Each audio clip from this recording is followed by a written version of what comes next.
Ms. Mocking, can you please enlighten us? When there are a lot of items available in Malacanang, why do you have to resort to the secondment that your item is in Davao, that you will be discharging your work under OP? Pwede namang dun po kayo kumuha ng item sa OP. Actually, Mr. Chair, yung secondment kasi is ang position po ang mababago. Not the item. Not the item. You will leave your item under the city government of Davao. So as soon as you assume the position under the receiving agency, so you will now be acquiring the new item that is allotted by the receiving agency. So your parent agency will take hold of your original item.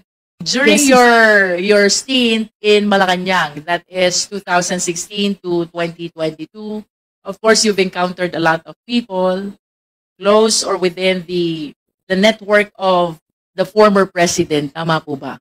Yes, Mr. Chair. That includes Colonel Garma. Yes, Ms. Mocking. Yes, Mr. Chair.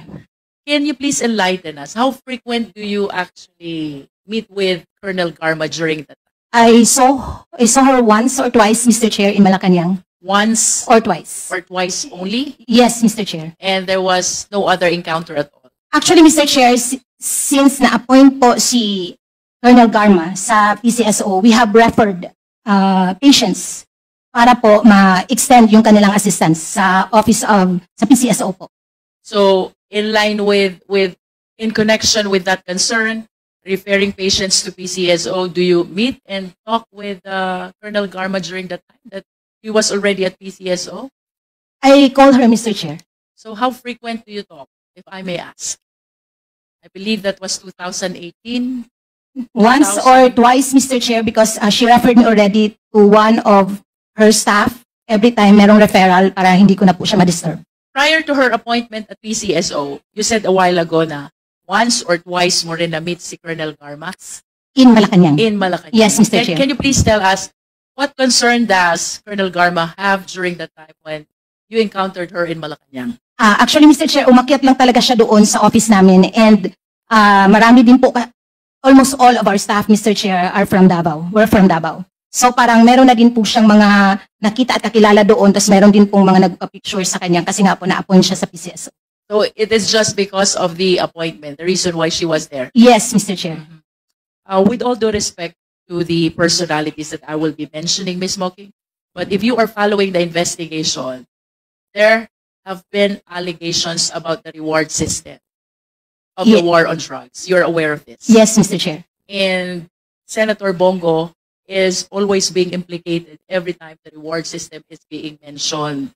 You're also aware of this? Yes, Mr. Chair. Okay. As one of the people who work in Malacanang during the time of FPRRD, can you please enlighten us? Ano po bang nalalaman nyo dito sa reward system at ano po bang nalalaman nyo about the possible connection of Senator Bongo, if there is any?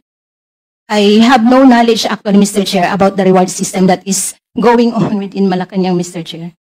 And if you have no knowledge about the reward system of the war on, the more reason that you have no knowledge about Senator Bongo's implication to this reward system. That's right, Mr. Chair. But are you aware that there was public pronouncement already coming from another senator, Senator Bato de la Rosa, confirming that even during the time of the former president as mayor of Davao, namimigay na po ng pera si Senator Bongo.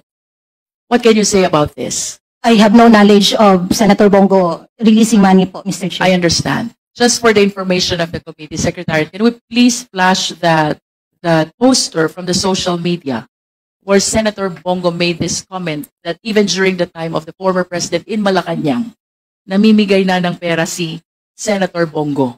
Oh, this is the picture of the person who received help from Senator Bongo through Ms. Mocking. Can you confirm that, Ms. Mocking?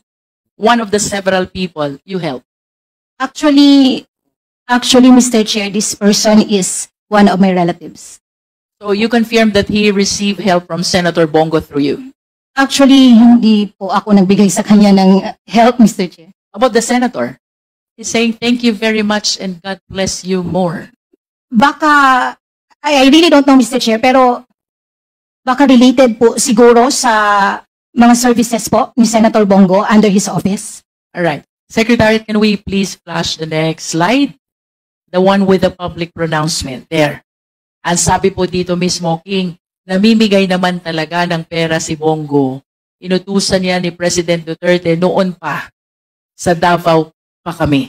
I have no knowledge about that, Mr. Chair. But can you please enlighten us at least? Ano po ba yung perang tinutukoy ni Senator Bongo dito? Would you know if this is the reward system which is being alleged in relation to the war on drugs?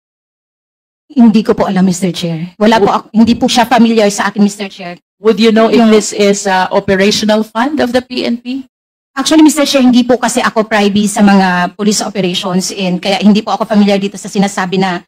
Yes, I understand. But since you work at the office of the mayor, I'm trying to elicit information if there are chances or incidents when you encountered similar concerns. So, nung naririto po ang dating Pangulo, he was saying, walang panggasolina ang mga pulis, kaya namimigay siya ng pera, if my recollection is correct. Hindi po kaya itong perang tinutukoy ni Senator Bongo ay yung tinutukoy ng dating Pangulong panggasolina ng mga pulis? Actually, Mr. Chair, i-relate ko lang po ito doon sa naging question din po sa Senate hearing. Ang gasolina po na sinasabi po ni former President was yung binibigay po namin na parang PO slip para po sa mga police precinct. Parang isa din po yun sa support na binibigay ni former President. By PO, it means purchase order. Purchase slip. Purchase slip. Yes. So, bibigyan mo siya ng slip para tatakbo na lang ang pulis sa gasolinahan. Yan po yung style doon, Mr. Chair. And would you know, Miss Mocking, kasi napakagastos ng police operation. Bukod dito sa panggasolina, ano pa po ba ang assistance na ibinibigay ng ating dating Pangulo sa police operations? Sa Davao term ito, Mr. Chair. Davao. Usually, Mr. Chair, yung mga precinct commanders, gumagawa sila ng letter request addressed to the mayor. Precinct commanders. Yes. Gumagawa sila So, ng, what is this request all about? like, support, Mr. Chair, aircon, office supplies, normally, mga general services po, Mr. Chair. General services, that's all. Basically, yun po yung part of our tasking, Mr. Chair, na nag-a-assist po kami sa mga police and other offices po, Mr. Chair. Okay. Miss Mocking, do you know Rizalina Hustol? Yes, Mr. Chair. Who is she? For the enlightenment of the committee. Sa City Government of Davao, Mr. Chair. She was our city accountant. She used to be the chief accountant of Davao City LGU. Tama po? Yes, Mr. Chair. When was this? Ay, nung 2004 po, na working na po ako sa City Hall. Sa pagkakaalam ko po, city accountant na po, si Ma'am Rizalina O Hustol. baka nauna pa sa'yo? Yes, I believe. Okay. So, I understand that similar to you, si Ms. Hustol ay nagtrabaho din sa Malacanang. Do you confirm this? Yes, Mr. Chair. Ano pong trabaho niya sa Malacanang and when did she start? I believe na una din po sa akin, Mr. Chair. So parang, July ka na eh. June 30 lang nag-a-assume. actually, Mr. Chair, bali, baka magkasabay. Baka magkasabay. July 2016 also. And after some time, Ms. Mocking, would you confirm she was appointed as Commission on Audit Chairperson? Yes, Mr. Chair. Can you please tell us when? I do not know, Mr. Chair. I do not know the exact date, Mr. Chair. Can you please at least tell us the year? 2022? I really don't know, Mr. Chair.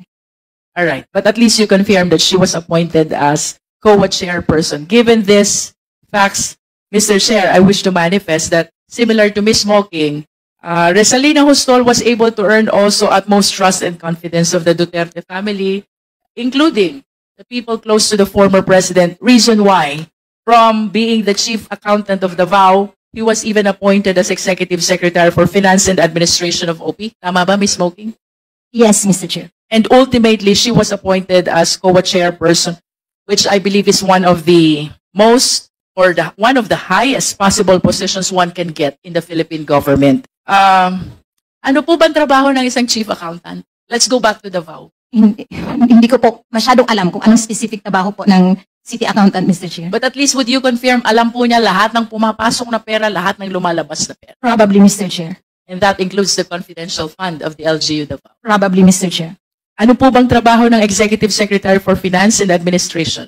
I believe, Mr. Chair, is more on finance also, Mr. Chair. So, I am inclined to believe na alam din po niya ang budget ng OP during the time of the former president and even the expenditures of the office of the president. Tama po ba? Probably, Mr. Chair. And Of course, you understand the mandate of COA, having worked in the government for so long a time. What do you understand about the work of Resalina Hostol in the Commission on Audit? Sorry, Mr. Chair, hindi ko But pa. of course, you will agree with me. They check, they evaluate, they see whether the expenditures were compliant with the rules of the Commission on Audit. Probably, Mr. Chair. You work in Malacanang. Yes, Mr. Chair. Was there any point of in time na naka-encounter po kayo ng questions, controversies, notice of disallowances ng OP during her time as COA chairperson? Hindi po ako familiar, Mr. Chair.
Come again, sir.